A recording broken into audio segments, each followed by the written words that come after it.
I had a chocolate brownie. You had an unsupervised brownie? Is that what you're saying? That's it, with no one to supervise the way I eat. Oh.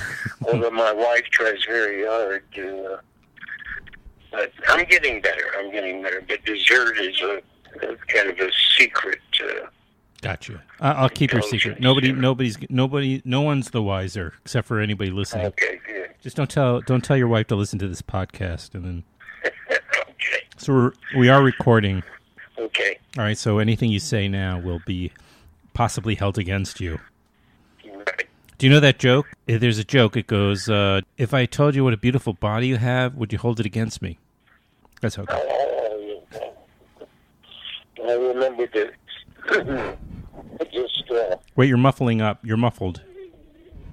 I was writing a short story and. Wait, Stuart. Yeah. Okay, that's better. You got all kind of muffled. I don't know what happened, but now it's better. Oh, I see. It's probably me. Yeah, I was saying I was writing a short story. Which I've been doing lately, trying to put a collection here. Great. But anyway, they're from the 50s, and I was recalling Joey Galloway's testimony before Kennedy and McClellan at the TV hearings, and at the end of it, that's what he said. He said, and now I've got to stop, because what I say, I'm sure I'm going to incriminate myself. Have you written much before? I mean, other than possibly... Well, I've written screenplays. Right. And, I've written a couple of plays, but these are my first go at. I first go at fiction, at prose. That's great. Yeah, I'm excited, but it's hard as hell. Mm-hmm. Do you have any kind of go-to guys, like writers that? Can you hear me well, by the way? Because let me just move things around. I do. I can. Yeah. Okay. I just want to make sure. Coming in clear? Yeah, you are. I just realized that Okay. maybe I'm not being. Maybe you can't. Okay, I'm glad you can hear me well. So did you have any authors that you have loved over the years? Or? Yeah, I have a friend. Probably the most helpful friend I have is a writer, television primarily, in Vancouver. He's had many big hits on the CBC, which is Canadian Broadcasting Corp. Well, of He had a course. show called Da Vinci's Inquest Mm-hmm. that is sold all around the world. That played for about 8 years there. And then he had another series called Intelligence, which Vince, I forget the guy's name that created Breaking Bad. Oh, right. Oh, come on. That's terrible. You're right. I know, I can't think of his name. I hate that. Gallagher. It's like an Irish name. His first name. It's Vince. And he thought Intelligence was one of the best shows on all TV. It was a great show. Vince Gilligan, by the way. Vince Gilligan. No, it never... I think he's had some shows that play down here. Da Vinci's Inquest. Intelligence is really fascinating. Yeah. And he got into some stuff that the Canadian government got very upset about, and it was an interesting, they had their kind of like Tony Awards and their Sure. Academy Awards, and they had their TV Awards too. And he was up for and won Best Showrunner of the Year. Right. And he was in a battle with CBC, which is basically the government.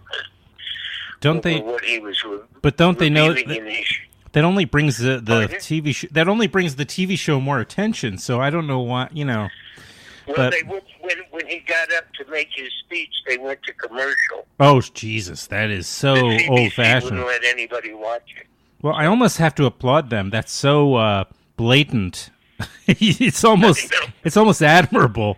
But by the way, Breaking Bad, Vince Gilligan. Yeah, no. Did you hear me?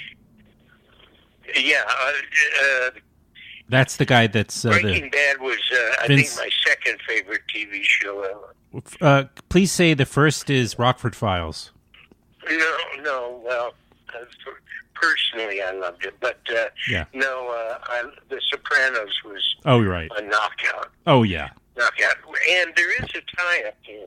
The second writer on Rockford Files, so Steve Cannell, wrote the show. Oh, yeah. He was a great writer, but his backup writer was David Chase. Wow, I didn't know that. That's fantastic. So Yeah. David Chase He was just worked on the Rockford Files? Yeah, for years. Wow. Well, it was such a well-written... It's not a surprise. He wrote some, too, of course. Well, it's not a surprise. It was such a well-written show and such a quality show, you know? Yeah, with terrific writers. Yeah. So, anyway. Can I just say, since we started sort of spontaneously, without being obsequious, that, I'm 55 years old. I was born in 1963. And, a product of the television watching generation, and I grew up seeing your face everywhere. I have to, I have to get it out of the way. I have to say it that out of all the people I talk to on my show, it's such a thrill to talk to you because, you've entertained me. And as a kid, even, I just said, who is this guy? He's just so fun to watch, and you just were such a funny person and entertaining person. And of course now, even going now contemporarily with even the second time around, I can see what a great actor you are on top of all that. Oh, I did. You saw that, huh? Oh, sure. Yeah. Oh, great. Oh, yeah. Great. I make sure to see, everything I want to talk about. Let's be honest. I have the hots for Linda Thorson. Oh yeah, she's great. What a beautiful woman. Really, really, always has been. I remember. Yeah. I was doing a film way back in 70. God Almighty, who knows when it was? 79, I think, and she was up for one of the leads, and we ended up, because she was living in England a lot. Right. But that's when I first met her, so she's a terrific lady. You've known her a long time. Yeah, I mean, we weren't friends and like we've become since doing Second Time Around, but right. We were acquainted. Do you remember her from the Avengers days? I do. I saw most of the Avengers I saw. I'm going to go blank here. Had the lady that started the part. Diana Rigg. Thank you. Thank you. Mm-hmm. But I did get to see Linda probably do 2 or 3 of them. Right. So that helped a lot too. Yeah. And she does a lot of theater now too. She stays quite busy doing theater. That's wonderful to hear because even though there seems to be a renaissance, no, that's not the right term, but a wave of TV and film which has, how would we say, seniors? I don't know, like older folks.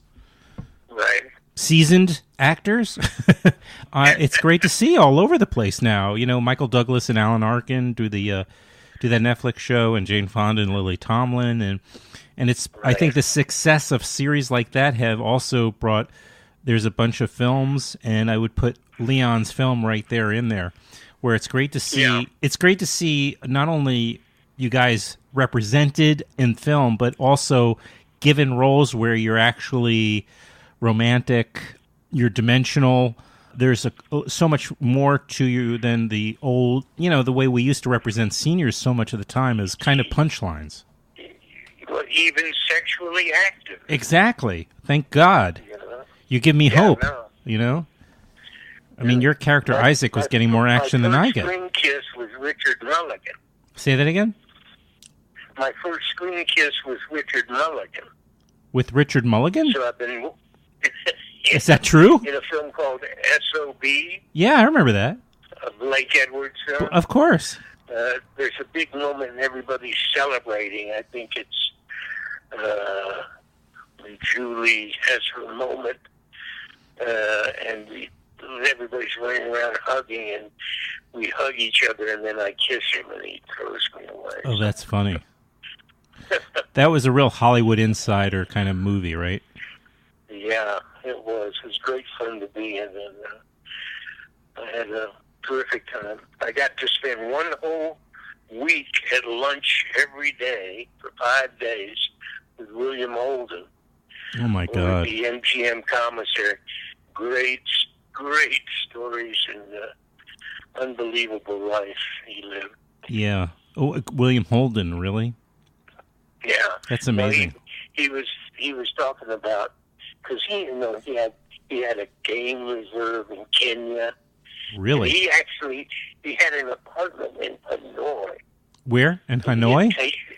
In Hanoi, that he'd taken back in the late 30s, because that was the Paris of the Orient. Right. In that day, So he was quite the guy, Careful when you're talking into the phone. I can't. You're getting a little muffled. Okay, so that's much better. He was an extraordinary guy. Yeah, and and actor. Oh, incredible! I mean, I love William Holden, and it's so unfortunate his ending, how he died. Yeah. Not to bring it down, but he. No. But he died. He hit his head on he was, I guess, maybe they say he was inebriated and he hit his head or something, and he was in his apartment or house for days before they discovered him. I remember that. He lived over in the edges of Beverly Hills at some condo or something. Right. Do you remember him in Network? Do I remember him at work? In Network. Oh, yes. That's one of the great films. Talk about a great script. Right. There's hardly a better script than that. And he was tremendous in it. Paddy Chayefsky. Yeah. There's a great book, if you're interested, by the way, not to get too far off topic, but this guy who recently wrote the book about Robin Williams, David Itzkoff, I hate him. He's a kid, and he writes for the New York Times. What a jerk. But he wrote this book. Mm-hmm. What's his name? David Itzkoff. Itzkoff. Itzkoff. You could look him up, but he wrote a book a few years back on the 40th anniversary of Network. It's really more like a Paddy Chayefsky biography.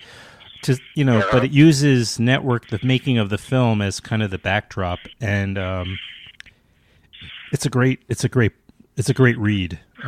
I don't know if you're good. I look forward to that. Yeah, I'll email that information to you. So you. Thank you. Yeah. How is it there is such Canadian connections here? I know Leon is from Toronto. You said Linda Thorson. Right. Linda Thorson, your co-star of Second Time Around, which is the film we're kind of talking about. Is she Canadian or British? I think she was born in Canada. Okay. But raised in Britain or vice versa. Right. I get it mixed up myself. Do you have it? No, I think she was born in Canada, but of English parents. Right. And then she went to RADA. I know that. She studied at RADA. Right. With a friend of mine who knew her then.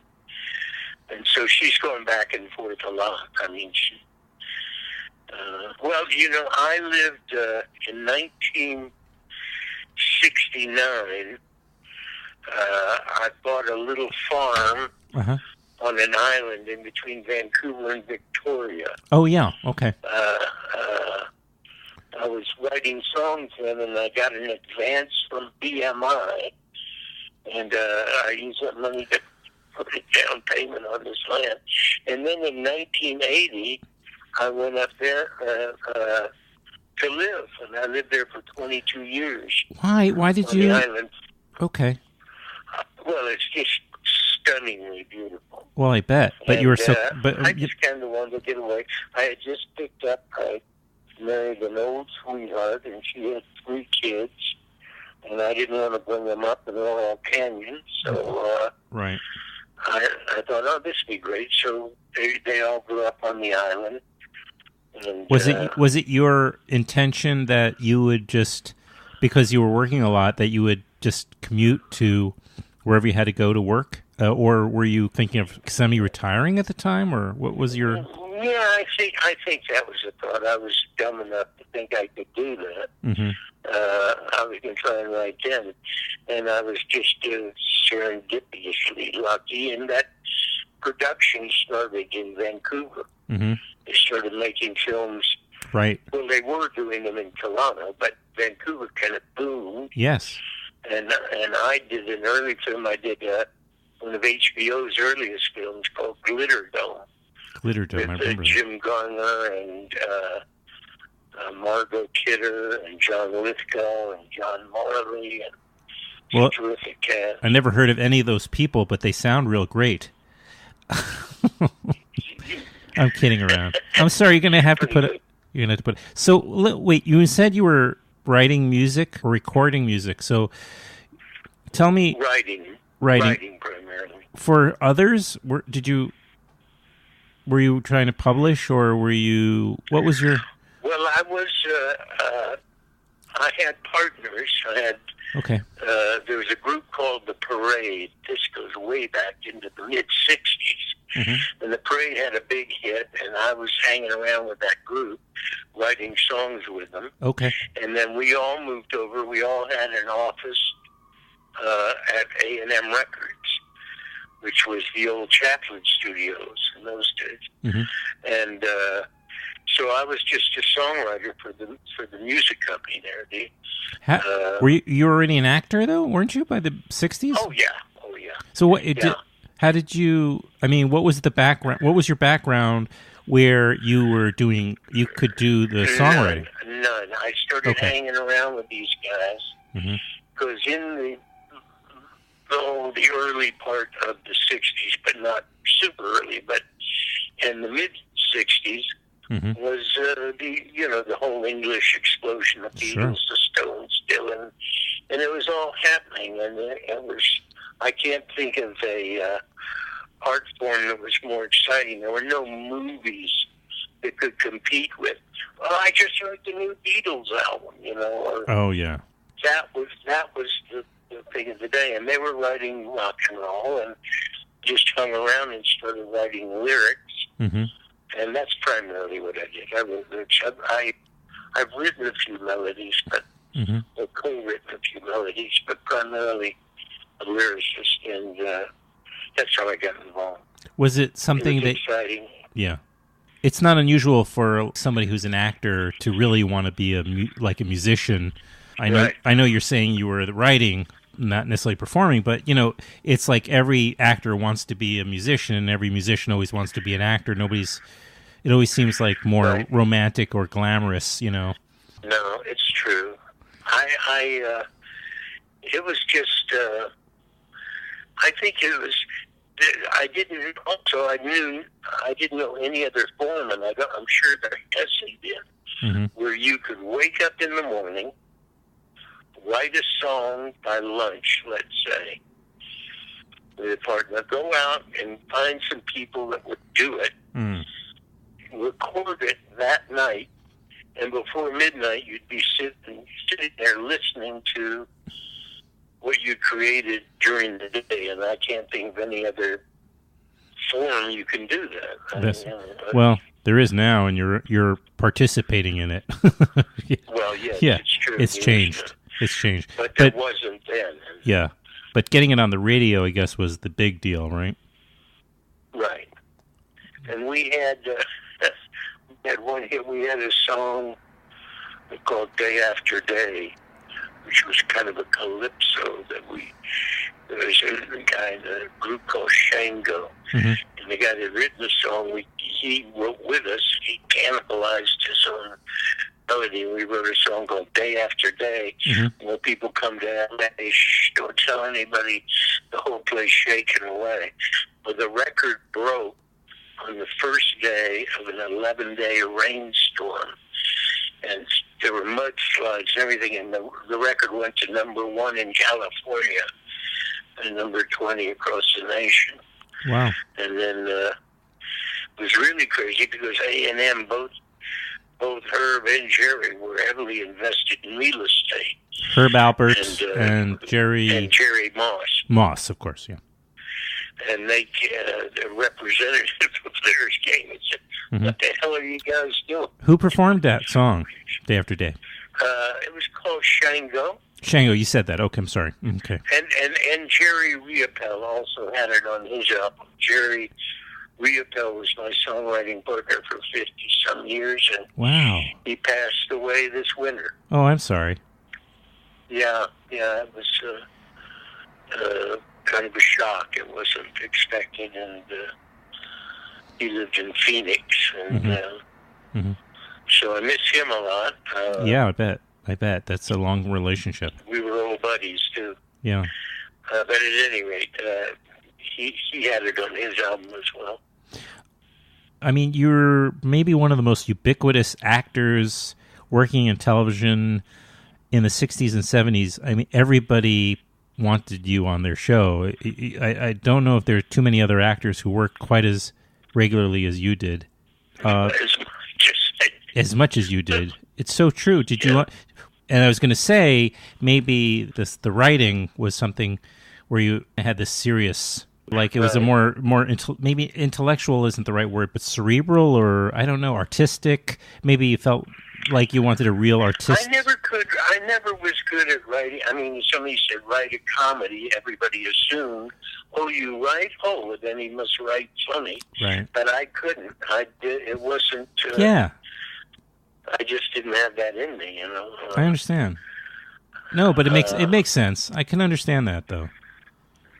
Cynical, maybe, but not laughs. But it's something that I always thought I should be doing more of, and now I am.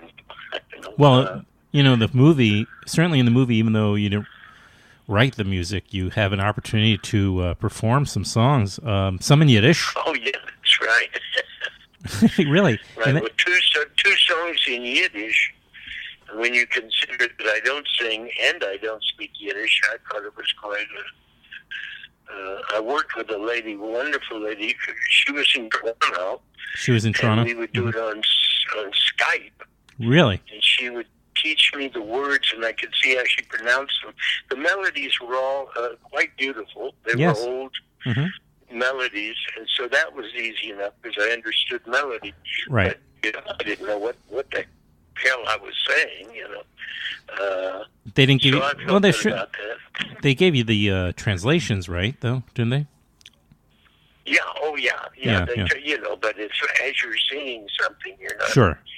Going through the translation, or I didn't anyway. I was just trying to remember the and then phonetics of it, And then Leon snuck in your performance of the second time around at the very back of the film, at the very end, after the credits or during the credits. So if people who are listening to our conversation, if they get a chance to see the second time around, stick to the very end so you can hear Singer. Well, if they wait for the end of the credits, a lot of people have left the theater. I heard. By the time that song comes around. So, yeah. Well, they want to get that. They want to get the first out of the parking lot, and that's right. It's always. Well, I'm pleased. I was I was in tune except for one note, but at the end of the song, where it's so nakedly me just singing, I'm so grateful. I got lucky and I was in tune. So.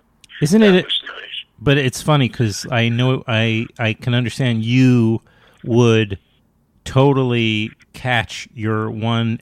Maybe you're a little flat on one note, but only you really would focus on it because you're trying to.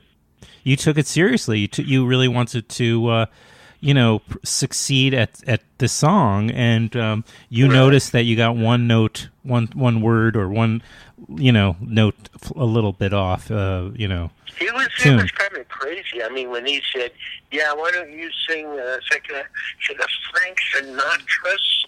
Oh, yeah, that's well known by everybody. I mean, come on, this has got to be bad. It's got to end badly, Mm-hmm. But like I say, I was in tune, so that's great. That's all I can do. We're gonna play a piece of. Maybe we'll play it. At some point on this podcast, we'll do a part of the song. Maybe play out the podcast interview with some of your rendition of the second time around. Good. I want to also, so I don't forget, I want to tell you about a film that I wrote and act in. That's it's over in Europe right now. The company's trying to sell it. They'll be they were at Berlin. They'll go to Nice and then to Cannes to sell a film, and it's called What the Night Can Do. And I like the title.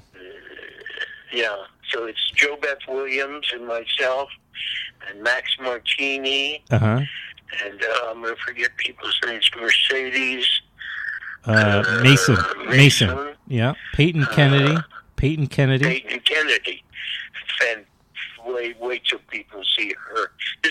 She was 12 years old when she did the film. Oh. She's a knockout. Don't you hate that too when they're so... No, I'm kidding around. Yeah. What is this? Oh, yeah. And Mercedes, she's rather attractive. Very, very attractive and good. I didn't really know her. She was a friend of Max Martini, and Christopher Martini directed the film. Christopher Martini. I'm trying to figure out who. These are my stepsons. Oh, this is your Max is wife's the son? oldest one, and yes. Oh, and Christopher is the youngest one, and did he? They both are directing now, literally as we speak. One of them started shooting today, and the other one is deep into prep on his film. So I'm real pleased. And then my stepdaughter, Michelle Martini, is a costume designer. It had 6 commercials on the Super Bowl this year. That's uncanny. Yeah, she's superb. She really is. So it makes me feel good. They all ended up in this business. That's what you get from hanging around locations. Right. Well, the film "What the Night Can Do" is that was that developed for you in it, or did they develop the part for you to play? No, I wrote it. It was a Oh, you script did. I wrote. Oh, you did write it. And Now, in fact, it was written for Charlie. It was written for Marty Sheen. Uh-huh. And then about 3 to 4 weeks before we started, he had an accident. He hurt his shoulder very badly. That's an old excuse. That's an old excuse. So it got down to who do we cast, and a couple more guys, and it got down to like a week before shooting, and I said, screw it, I'll play it. I know the lines, so so that's how that happened, believe it or not. Well, it's questionable. People are questioning whether what happened to Martin Sheen. Was he pushed or did he slip? He was shooting. What are those things called? Anyway, he was up in Canada, I believe, shooting something. A film. Yeah. He got injured. How does this guy work so much? It's he does the series, right, with Jane Fonda and Lily, right. And then he still has time to make films at his. It's just let other people work, He made a nice film with his son too, called The Walk. The Road. I know. The Road. That's what it was. Yeah, that was fantastic. I think it's called The Road in very, Spanish. Yeah, very moving. Very moving. I enjoyed it. Me too. Yeah, that was great. They shot it in Mexico, maybe, or where was that shot? No, I think they shot in Spain. In Spain, okay. It's the journey from one part of Spain to another part of Spain through the mountains. And it's I remember that. A missionary trek kind of thing. I think his son has perished while he was walking through the mountains or something. And then Martin Sheen's character, his father, he decides he wants to do the same walk as a way to connect with his son on some level, right? On some esoteric level. Yeah, very moving film. Yeah. Getting back to, and I apologize if I'm jumping around a lot, but I love jumping around. Yeah, you were great on Gilbert Gottfried's show. That's his co-host, Frank Santopadre. Right. I mentioned to him that because we write back and forth on Facebook or what have you, and he said, yeah, you're going to really love talking to Stuart. He really has very fond of you. But we do share that, we were all brought up by television. So I still am I'm just curious. So, please just placate or just, humor me. How do you interpret the sheer amount that you were guest appearing on every show practically. Like every morning, who was your agent, and were you just like every day being sent to a set? I mean, seriously, what was your life like in those 15 to 20 years or so? Yeah, it's one of those, I'd been acting around. I went off to Yugoslavia. I did Kelly's Heroes, which is a nice little break for me, a good part. And we were in Yugoslavia for 6 months. My God. On location. And so when I came back, it just started, These people like to see. I go in and read. For most of a lot of those, I read and got the part. And then it started being, they say, are you available? And it just kind of worked out. And I worked fast, and I memorized pretty fast, or I used to. Reputation. And I always prided myself on, being able to be a different character, depending upon the material, I guess. And that worked for the most part. I guess, but you were also this particular character persona, I guess is a better word for it. Right. And it's probably the most people can see it mostly, of course, on the Rockford Files, where you actually were, a supporting character or a regular character. Mischievous, I think. Yeah, and the second banana often, or in that. Right. Well, in that case, I guess, but. There's something about where I think what I'm trying to get at is there's something about you in particular. Yes, of course, being able to be prepared and dependable. Those are, enormously sought after traits, I'm sure. You showed up, you were prepared. But, there's something quirky or something unique about your style, your look, right? Isn't that part of it? I guess so. Certainly, the look was quirky, it's a compliment. Yeah, no. And then it came when it came time to, now, do you want to be in a series? Be a regular, and I could see the pitfalls. Of course, you want to, be nice to have something, and I tell this story. I don't know. I don't think is at the very same time. I got a call from Mary Tyler Moore. From her or from Grant Tinker? No. This was from. It wasn't Grant, but it was Mary and somebody else. Okay. And I'm trying to remember. They probably contacted the agent, and I spoke with them too. And she was getting ready to do, and it wasn't Jim Brooks either, I know quite well. But it was, anyway, they were getting ready to do the Mary Tyler Moore show. And so I read the script. I remember that's a great part. No, Ed Asner's playing that part. I know. There's a great part. No. So no, I remember. So it was the part, actually, that Gavin McLeod, who was also in Kelly's Heroes over in Yugoslavia, finally played. And at the very same time that offer came in, Garner was going to do a series called Nichols, a Western, kind of 1900. And there was his sidekick, although kind of at odds with him all the time. Gabby Hayes. A great little character. And it got down to, and it's pretty, if you ever met Jim, and you enjoy being on the set, as part of your life experience, and you know Mary, and I knew Mary because I'd done a film with her before, and I wanted to spend every day. Because Mary is beautiful, if you will. She's very quiet, stays to herself. That I think I'd like to hang around with Gunner, So that was how I made my choice. That show lasted a year. It was Jim's favorite show, Nichols. It was created. It was his executive producer, Mita Rosenberg, that did it with Jim.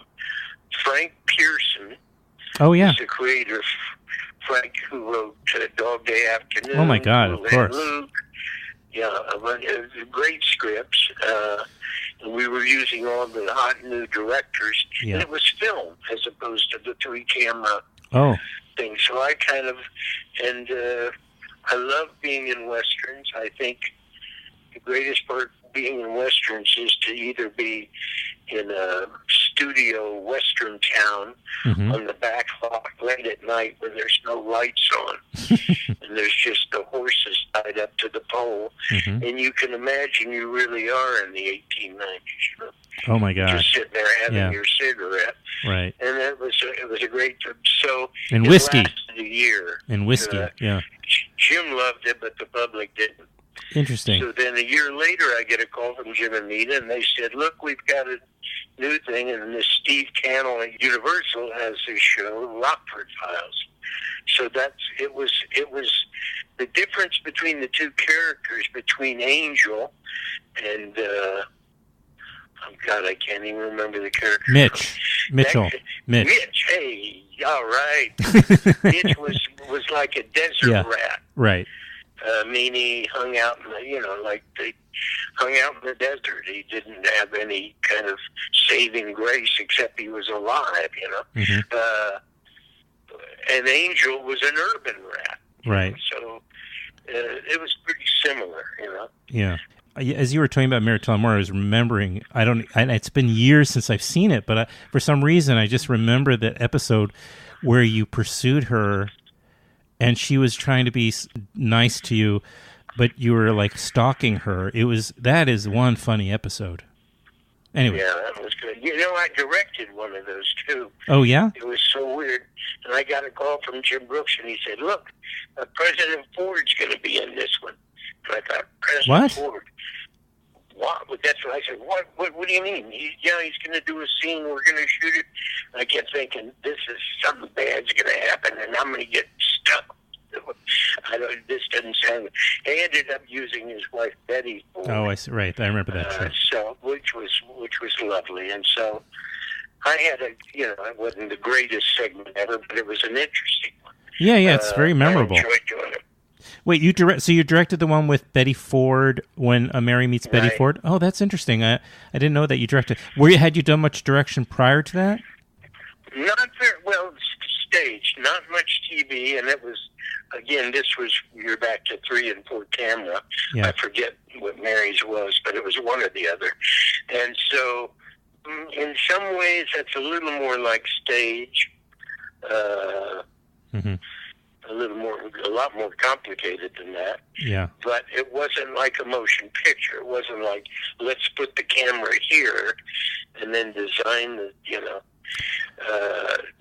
you come out, everybody comes out and does their thing as if you're in a play. Right. And then the camera people adjust to where they need to be to get the best picture of everybody.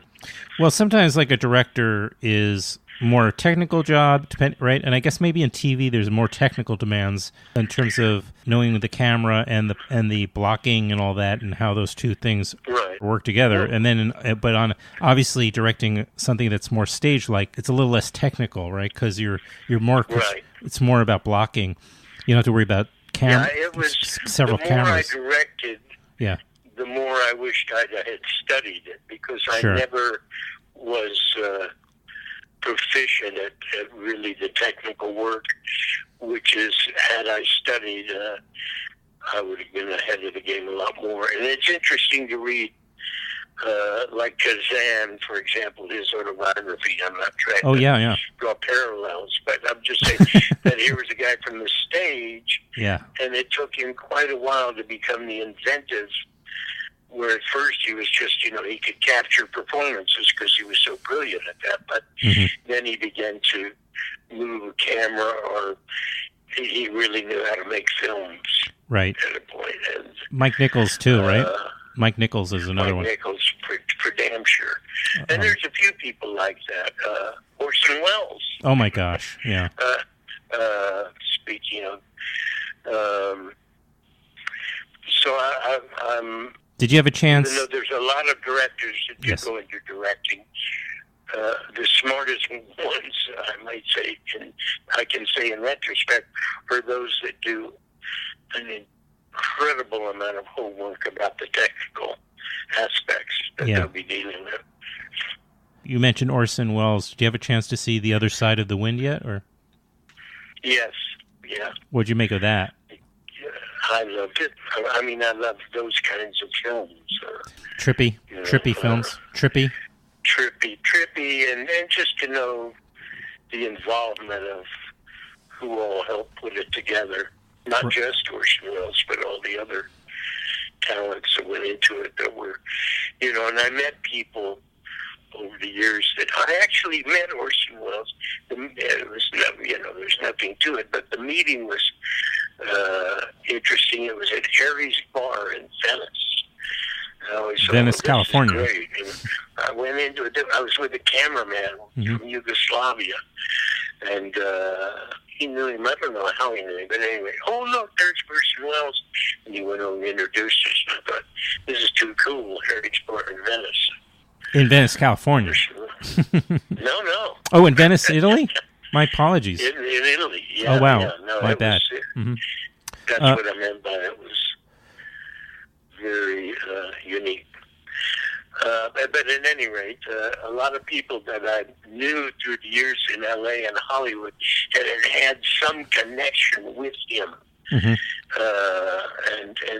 they had such love for him and his work, and to hear the stories of how the deals that he'd make at the studios, where he said, no, I'll take this suite at the Beverly Hills Hotel, you pick up the tab, and I'll come in and do a prep for minimum, They're great. And then, of course, he'd have 65 people to dinner 5 nights a week, so that the hotel bill would be killer,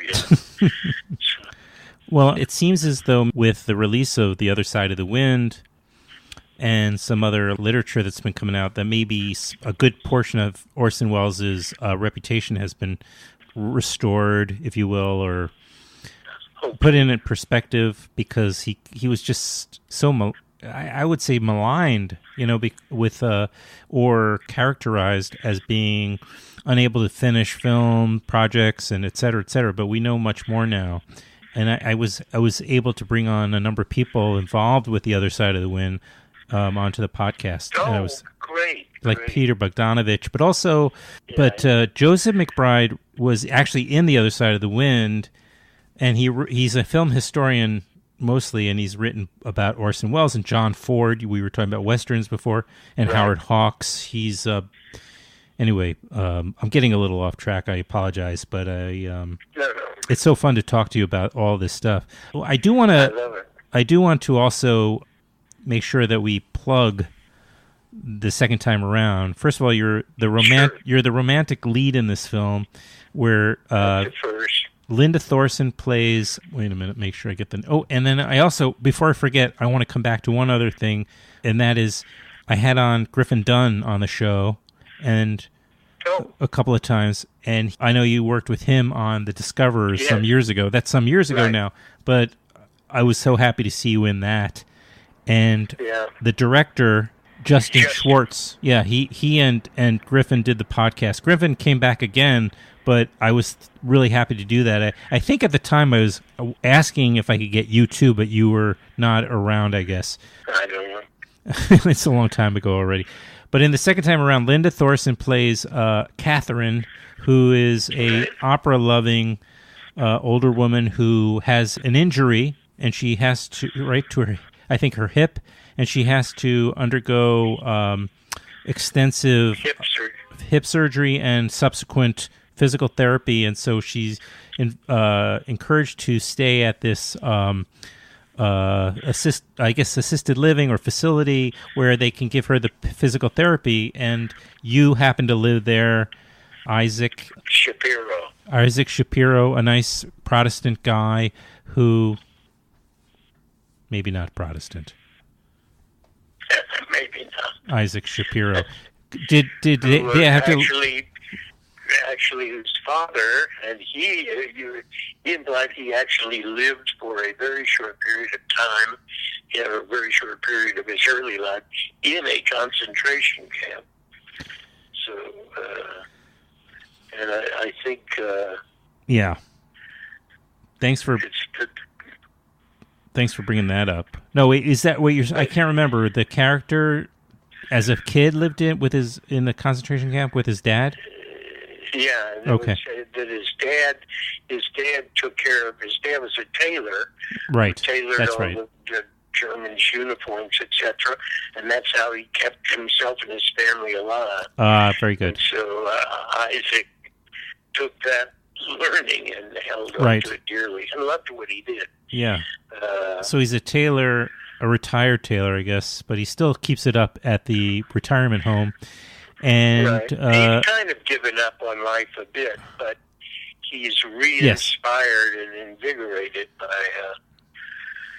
Linda Thornton. So well, no one can blame him for that. No. I don't know too many women who have aged quite as gracefully as she has. No, isn't it something? Yeah, she is really just, and that when she comes out, even Leon Marr, the director, talked about this the other day when I had him on the show. He was saying when she came out in that dress at the the last part of the film, there's a dance, and she came out in that red dress. Oh, right. Look, she was incredible. Yeah. She's stunning. Yeah, she really stunning woman. Yeah. It's a heartfelt love story. There's no silliness about it. I mean, there's some funny stuff that goes on between them a lot, and some of the supporting characters. Yeah. They work their way toward a relationship. Right. And I like that very much in terms of playing it. It wasn't just one moment. Oh my God. Right. It is over time, so it was nice. Yeah. No, it's a real entertaining film, and you two are really good in it, and you have chemistry. Good. It felt that way. I'm glad to hear that, Phil. Did you see it? And Leon show? Did he host a screening for you guys, or how'd that go? Well, I went to. There was a Jewish film festival, I believe, in Miami. Is where I first saw it on the big screen, and it was a big hit down there at the festival. But I saw it again in Washington D.C. for an audience. Oh, okay. And again, it played very well. I kept thinking, are people going to think this is saccharine or, too... right. They used to call these geezer pleasers, Geezer pleasers. I love that. And hopefully there's a new, it's a new circuit has been born where you can make films for people that have lived 50 years. Yeah. Well, all those guys that were watching, or were contemporaries, when these films of the great films of the 70s, were coming out, they're now, in their 70s and 80s, and they're watching this, and this is, to see their not counterparts, but their contemporaries represented with just integrity, and given full dimensional roles is great, whenever you can see that. So I think that's why this is more than just a geezer pleaser, as you put it. That's a great expression. Oh yeah, I like to think so. Yeah. I'm anxious to see how it's, as you know, it's going to be on Amazon now. Right. So I'm anxious to see what kind of business it does. Audience tunes in, who they pick up, Sure. I think it'll grow in popularity myself. Oh, I agree with that. I think it'll do quite well. I wouldn't be surprised. There's a lot of also nostalgia, also I think there's a lot of interest and nostalgia for actors like you and Linda. And there you got some other very good actors in the cast as well.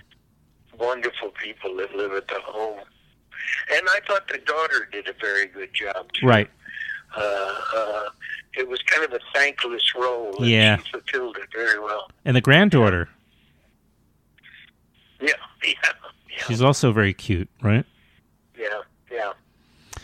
And just quickly mention, when is that the film that you wrote and your stepson directed? When is that due out? Well, they're it's in the festivals. Sales unit Right. is in Europe right now trying to sell it. So right. Well, I'll keep you apprised of what happens. Well, Cannes is in May. Right. Sorry to interrupt you. Cannes is in May, so hopefully it'll sell by then. Yeah. Yeah. They just Berlin was a few weeks ago. Yep. I think Nice is kind of in between. It's not a big tester market, but it is a market. Mm-hmm. And then Cannes comes right after that. But you know what, Adam? I can try and see. I'll email you to see if there's a way for you to see it. Sure, I'd love to. I'd love for you to see it. Yeah, I would too. I'm very proud of it, and I'd love to have people see it. Well, if it's and I am a second time around too. Great. If I can see it at some point soon, it'd be maybe it's a little premature, but at some point it'd be great to bring on your stepson too as a right. I would be happy to do that. Great. He lives in Brooklyn. Oh, of course he does. So he must. There you go. What? It's the, I don't know, there are probably more filmmakers there than there are in Hollywood. It's just that nobody's getting paid those, Right. I think you're right on with that. Right. But he's been there about 18 years now, 16 to 18 years. Same apartment. Mm-hmm. What neighborhood is he in? Park Slope? Prospect Park. Oh, Prospect Heights or Park Slope? Park Slope. Okay, very good. Yeah.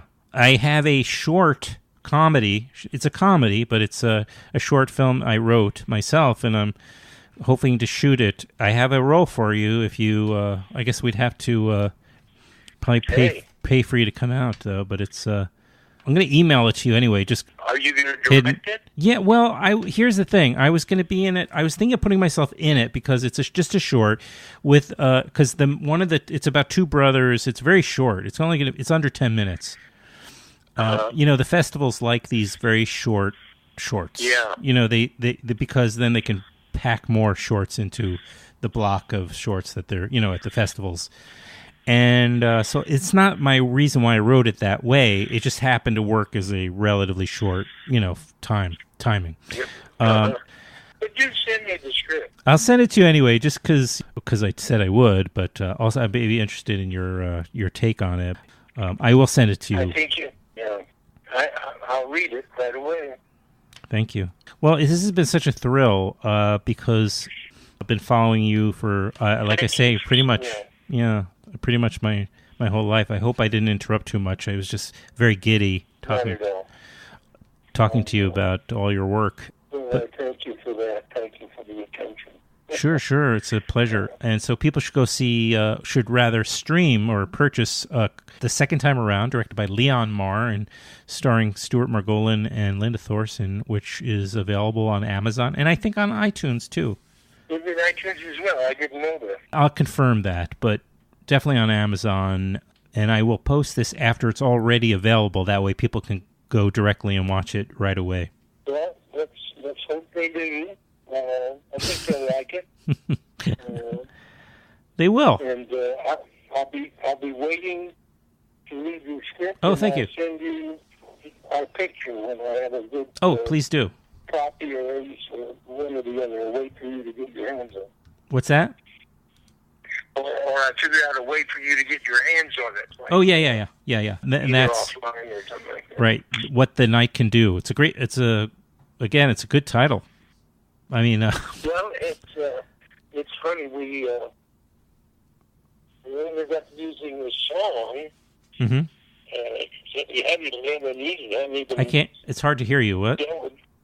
We used a song, the one known song in the whole script is the Stevie Winwood, Don't You Know What the Night Can Do? Oh, yeah, sure. I remember that song. And it just worked so well, and so we made it very expensive on that. But there you go. Well, at least we know Steve Winwood is going to make some money off this film. That's good. Yeah, he's such a great talent. So. Great. Thank you for calling, and good to talk to you. And Same here. Soon. Same here. Okay. Take care. All right. Bye-bye, Stuart. Bye-bye. Thank you.